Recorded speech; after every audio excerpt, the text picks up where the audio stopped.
So, Dean Williamson, consistent with some of the themes you just discussed of challenges and costs facing higher education, there's considerable discussion around reduced spending in terms of federal spending as it pertains to higher education and changes to student lending limits.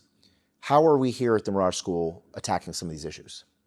Well, it's very clear that the landscape of higher education is going through major disruption right now. One critical aspect of that is federal policy changes. So last year in 2025, there was legislation that was passed which changed the loan structure, the government-supported student loan structure, and that has implications on the amount that student loans are going to cover.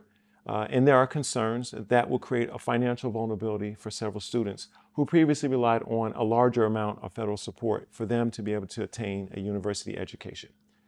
We are all about increasing access.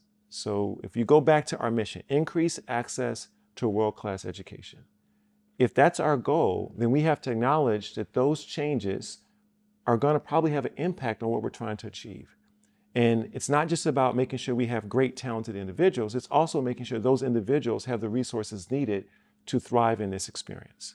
So last year, we launched a campaign specifically targeted towards increasing the amount of scholarships that we would be able to provide to our students. And so we've gone out through a philanthropic ask to raise funds to increase the number of scholarships we can provide so that this is not a barrier to students. I'm really pleased. We launched this in September. We've raised over $1 million thus far. Our community has really rallied behind us. They understand the importance of this investment in our community, in our citizens. And my goal is that we'll raise over $5 million over the next 2 years.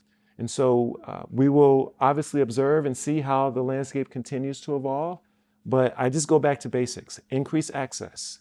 And part of that's making sure people are aware of this opportunity, but also making sure they have the resources needed to act on this if they have the right skill.